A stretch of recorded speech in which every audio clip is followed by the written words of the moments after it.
Oh yeah. Okay, there's hundreds of thousands of graduates from this prestigious place of learning, but I am one of only 4 you can meet with a claim to fame. And that claim is, honour, please,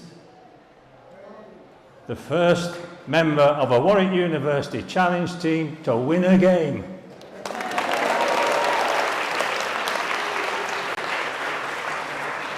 And let me tell you, that team won a number of games, and that number was 1. But we got knocked out by Magdalen College, Oxford, who were losing finalists, and we were only 30 points behind.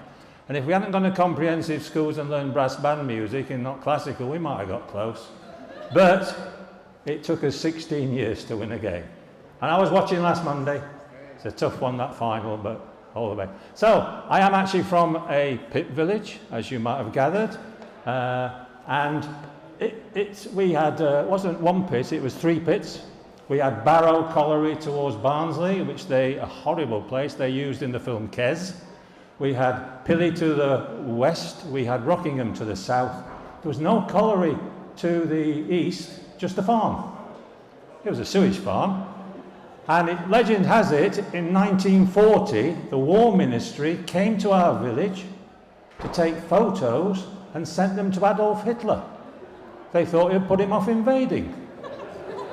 So, I'm the first person in my family to stay at school beyond 15, because as Richard talked about, we had the access to grants.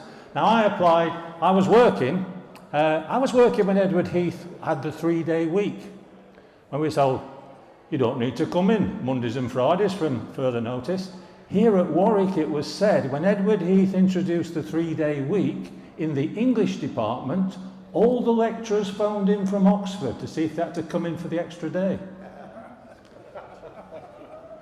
So I applied for a politics degree, and I was interviewed by a guy called Lincoln Allison and Stan Taylor. And Lincoln said to me, Phil, in your opinion, when do we have a political situation? I said, when there's more than one human being in a room. They said, oh, would you like to come to Warwick? I said, okay. So I came to Warwick in October 74. I went to the pit village to say goodbye to my mother. When I arrived at Warwick, it was a hotbed of Marxist-Leninist student agitation. There were copious amounts of alcohol being consumed.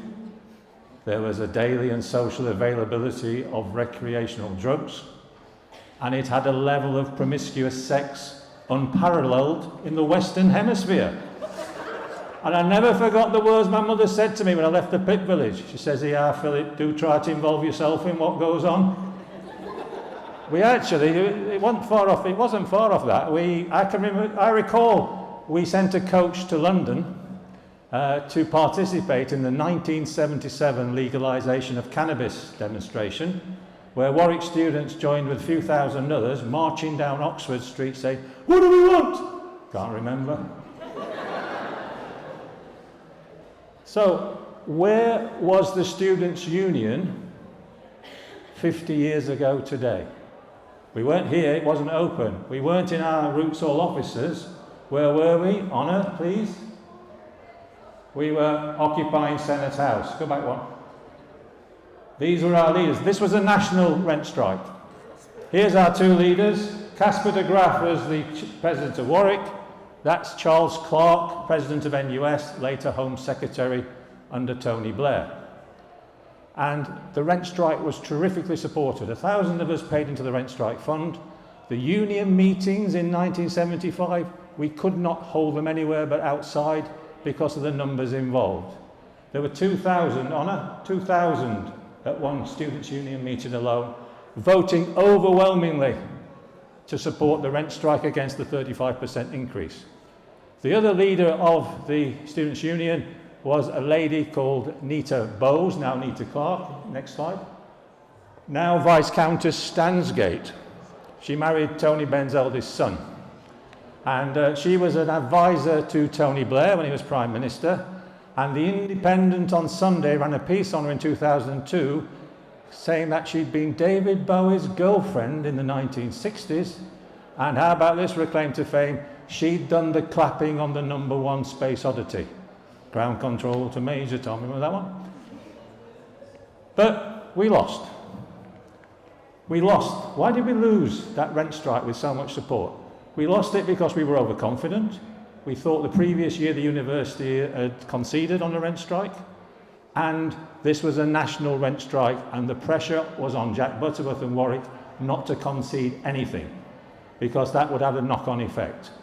And as you can see for this next slide, only one of the parties wanted to talk, and that wasn't the university. So they went through the courts. You've all heard about this famous incident. They got a High Court injunction to evict us. So we knew the police would be coming. Kevin Gately hadn't been dead. He'd been under a year. We knew there was a possibility of problems. And I've never told this story in public. I went down, I wasn't on the High Court writ, but Casper another one. So I went down to Fletch-Hampstead Highway. It's called Canley Police Station now. We reached out and we said, can we talk about you coming to evict us? And they invited us straight away. Lovely superintendent called Jerry Whittaker. He welcomed us, and then we got introduced to the assistant chief constable, who was not particularly pleasant. And I said, well, we've just come to, he said, let me tell you now, a bit of a Glaswegian accent, he said, we will carry out the High Court order at the time of our choosing and when we see fit, and we will carry it out in full. And I'm thinking, I can see why they didn't take prisoners at Culloden. And then I said, well, we just had that. And he said, I've told you once, we will carry it out at the time of our choosing. And this guy got up with the Jerry, and they just walked out, stormed out the room, just left me and Mike Jackson like, what was that about? Then we looked over from about here to where that thing, and they'd left a piece of paper on the desk, so I went over, and it was the order to evict us. The time, the date, the place, and the numbers. So we're quite smug. We go back to Warwick here, and we go, there's 25 constables, 2 sergeants, and an inspector coming Thursday morning at 6:30 to evict us. Then we have a debate. Of course, some of the Looney Tunes, sorry, the far left, they want to start building barricades, manufacturing Molotov cocktails. Which country was the first country to produce a Molotov cocktail? Finland in the Winter War. Make a note of that, could be in next year's University Challenge questions. So we agree that when the 28 police officers come, we will leave orderly. But we're a bit worried they might come early, so we've got people all around Gibbet Hill Road with walkie-talkies. And I said to Mike, have you seen anything of the policeman? He says, no. Oh, there's a coach. Oh, there's another coach. There's another coach. Next slide, please. And they came in their busloads. And then they surrounded Senate House, next slide please, in their hundreds. That's that one over there. 600 police surrounding Senate House, all armed with batons. And we left orderly. And in fairness to Jerry Whittaker, I remember two policemen started getting a bit verbal, a bit abusive, you dirty, a bit, as Lou was saying, we'd probably been sleeping rough in the Senate House. Wasn't great. I think the most depressing thing about the occupation was when we broke into the registrar's drinks cabinet. Engineering student showing a bit of innovation with a screwdriver, we finally got into Mike Shattuck's drinks cabinet. Half a bottle of cheap Cyprus sherry. That was all there was. How disappointing. But these two policemen started getting abusive, and I can remember Jerry Whittaker like it was yesterday. He went, back in line or you're on charge. The police behaved. And the Observer newspaper commended ourselves.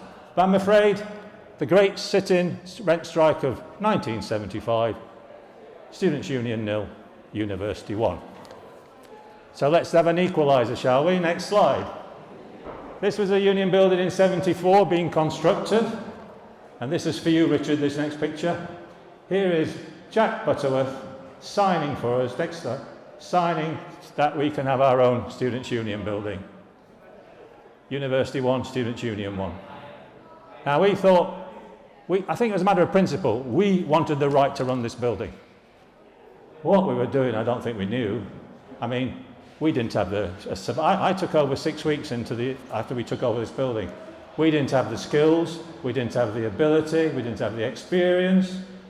But, you know, when you're 22 and from Yorkshire, you think you know everything. And we had a real difficult time. We We'd had a nepotistic appointment from one of the previous sabbaticals, some guy from NUS who was pretty useless. The coffee bar was losing money, wasn't surprising, because a mother and daughter had got a business selling all the cheese they were nicking around an estate in Coventry. The university dumped people on us with glowing references how wonderful they were. They weren't. So, do you remember all that? Yeah. And so a couple of, but yeah, we made a change in appointment with the McRae, didn't we? And we got there in the end. But yeah, running your own building wasn't fun at all. Right, next slide, please. I want to talk about this.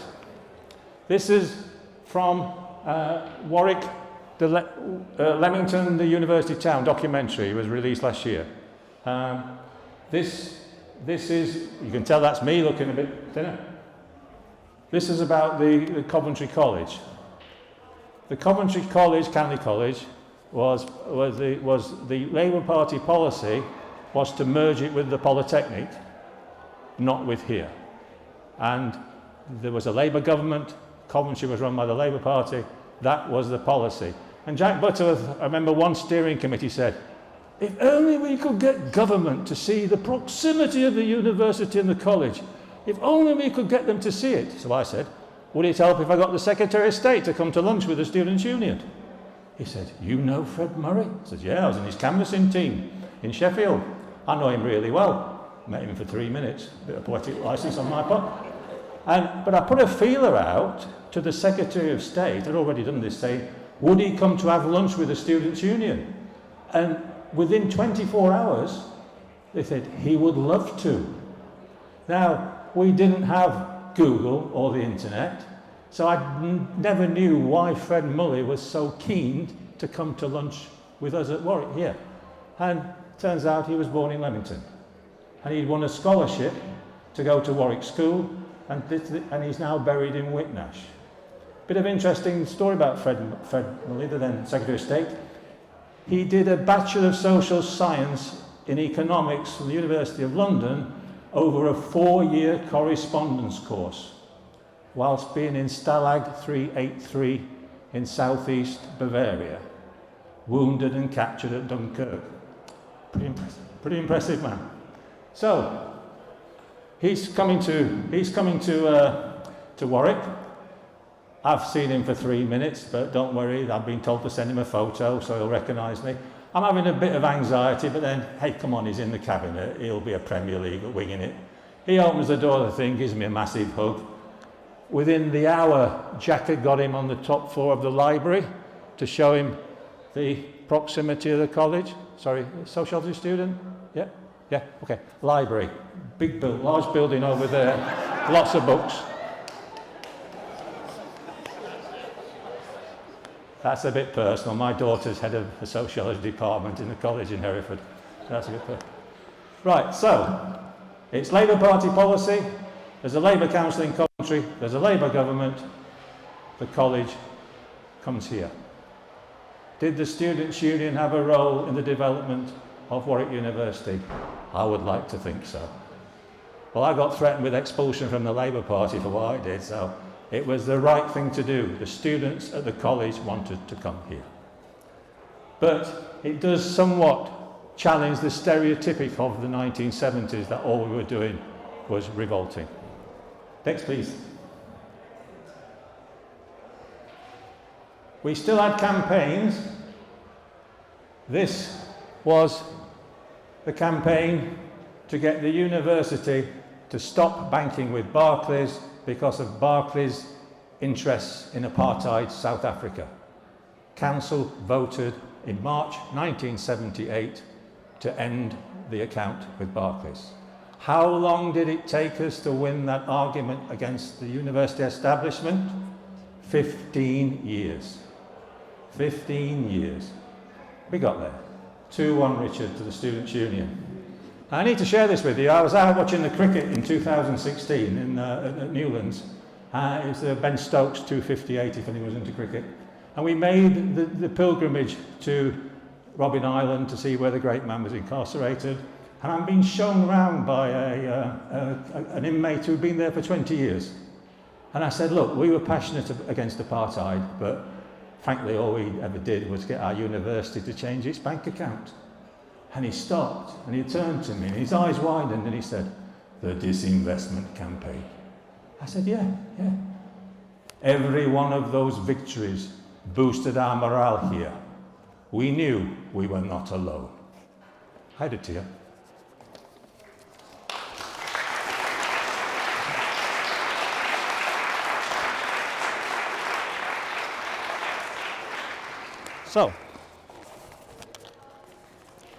So what can this septuagenarian tell you? Here's a couple of quotes for you. Next slide, please. This is a Roman Seneca. He who fails to prevent an injustice is its accomplice. You need to challenge injustice. But sometimes you might get things wrong. And when you get things wrong, think of the thoughts of Buddha. A fool who thinks he's a wise man is a fool. But a fool who knows he's a fool is a wise man. So you will get things wrong. Next slide, please, Anna. This is something I've always talked to MPs about. You can have good intentions, but you need through the unintended consequences. You need to think things through. So, what's the fall of the Shah of Iran got to do with a concert in the Butterworth Hall? The Shah of Iran fell on the 16th of January 1979 when he fled for his life, closely followed by a number of Western businessmen, including the senior acoustics person in the firm of architects that had designed the Butterworth Hall. And when he got here, he condemned the acoustics. He said, these aren't going to be very good. Now, Jack Butterworth, slippery, I think, Louis mentioned him. Yes, Jack Butterworth was the end justifies the means type character. And Jack Butterworth wasn't going to have a hall named after him with shit acoustics. So, guess what? £250,000 suddenly appeared from somewhere. And the acoustics were rapidly improved. So the next time you're in the Butterworth Hall enjoying a concert, remember, it's so much better for the Ayatollah Khomeini and the Iranian Revolution. But we did make mistakes. We made the odd mistake. Next slide, please. Oh, we've got to keep going on this one. Sorry, go on, press it 3 times, please. That'll do. This one. Yeah, we all make errors of judgment in good faith. We were passionate about Southern Africa, but we finished up supporting Mugabe. We didn't see the brutal dictator. Next slide, please. I remember proposing we send a telegram to the victorious Vietnamese after they'd taken Saigon in 1975. I don't know what we were thinking. You know, you can imagine the generals are there. They just captured the presidential building, and they say, who's recognised the new united government of Vietnam? Not sure, General, but we have telegram from Warwick Students' Union. But we actually applauded when the Khmer Rouge took Phnom Penh. We didn't see Year Zero and the killing fields. We didn't see that, and I've been to the killing fields, and that haunts me. And before anybody a bit right-wing thinks a bit smokier, let's not forget which student body in the 1980s campaigned, next one please, campaigned for the execution of Nelson Mandela, wanted him hung. Which organisation was that? Next slide. It's the Federation of Conservative Students, remember? They don't want to talk about that, do they? And here's a t-shirt, next one, with the then chairman of the Federation of Conservative Students. Order, one John Burko. Yeah, in fairness, he did apologise personally for it. But we did have a bit of fun. We're getting nearly there. Next one, please. This is a famous anarchist versus exec football match. This was 8-4 to the bourgeois capitalists. That was us. But Richard's prompted me. One of my favourite stories, and this shows me the sort of thing we are. My secretary, sabbatical secretary, was now the world-renowned employee expert over there, Francis Joseph Mary Dalton Devine, to give him his full title. And he comes into me one morning and he says, Phil, my mother's coming over from Dublin. what, the one who christened you Francis Mary Joseph? Sorry, Francis Joseph Mary. He said, yeah. And his mother was called something like Sally, Mary of the Immaculate Conception, Teresa of the Saints, Bernadette of Lourdes, O'Malley Divine. And I said, she's coming. He says, can I have a Union van to go and pick her up at Coventry Station? I said, if there's one free, you can. Following Tuesday, I come in. I go, bloody hell, Frank, your office is spotless. He said, you've not forgotten, have you, Phil? My mother, oh, I had forgotten, but I said, no, by all means, Frank, have a thing. So Frank gets the Union van, and as we watch him disappear towards Gibbet Hill, I'm on the phone to Bert, the odd job man. Bert, it's Phil. Hello, Phil. Bert, we still got that spare condom machine? He went, yeah. I said, go and put it up in Frank's office.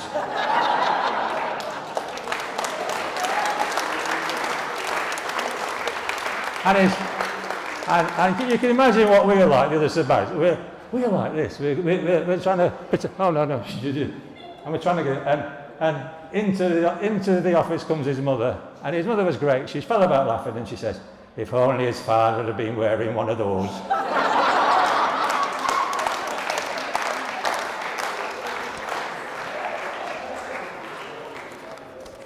Now, Anaya asked me about this. You need to know about this. She says, is it true? Next slide, please.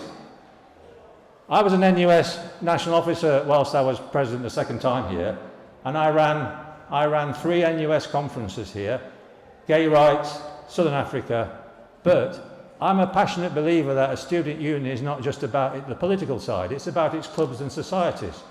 It's about the athletic union, it's about what you do on the arts. And we had a tremendous film society. So I ran an NUS Film Societies conference. So film societies throughout Britain could meet, talk best practice, etc. And whether that did put Warwick on the map, Handmade Films decided they wanted to show the life of Brian privately to a student audience before it went out on any form of release. And they showed it here. But they showed it on the 27th of June, the night the student union was throwing a party for the university officers. So 3 of us didn't get to see it, 3 of us did, you did, and then we had to try to understand what was so funny about a public execution by crucifixion of 230 people. But you got it when you saw it the second time. So, almost there now, 2 more. What can you as a sabbatical officer do to change things? If I'm talking perhaps the future, you can easily go, well, we've always done it this way. Sometimes you have to say, is that right? So, next slide, please, Honor. I was in Mike Shattuck's office on the 1st of January, sorry, the 1st of day of this final term in 1979. And Mike said to me, he said, I suppose, like all previous presidents of the Students' Union, you will not be coming to the degree congregation. I said, how many have booked to come of the final year? He told me. I said, Mike, that's about 2/3. He said, yes. I said, I think that's a mandate. I ought to consider coming. And he said the magic words to somebody from a pit village, we'll pay for the cap and gown. I went, okay. And after I've agreed to go, he then says, I do need to tell you, Phil, all you have is a BA Hons. I says, yeah, I know that. He says, everyone else in the procession has an academic qualification higher than that. You're telling me I'm the lowest of the low? He went, yeah. You're telling me I'm going to be the last in the queue? He went, yeah. I said, I'll come. So I turn up on the morning. Where do you want me? And I start going towards the back. He said, no. Phil Dixon, yeah, go there. I said, what? We're going in reverse order. The doors of the Coventry Cathedral massively open. There's a 6-strong fanfare of trumpeteers. University crest. And who's next in? Moi. That was fun. And then I've basically, my relationship with Warwick then carried on the soccer field, where I captained the old boys' first 11. But then we moved with the then love of my life. We moved out of the area, and I continued to play to the end of the season. I remember saying to Hayes, I said, that's me and Warwick done, Hayes. And 3 weeks later, Clark Brundin, the new Vice-Chancellor, asked me to come for coffee. Would I help form a graduate association? And would I run the 21st anniversary celebrations? I said, only if I can get hold of Dave Wilson, because he knows what he's doing on such things. And would I serve on council? Got to share one little story about that with you. Clark Brundin was a chain-smoking Californian from Los Angeles. We're talking honorary degrees, and Clark Brundin, we get to the bit where you come up with, somebody to get a bit of publicity. He proposes Lenny Henry. Because he's done a lot of good work, and he's a local guy. And the professor of English says, excuse me, Vice Chancellor, I thought Lenny Henry was from Dudley. He says, that's right, 23 miles as the crow flies, a local guy. You cannot tell a Californian that 23 miles is not local.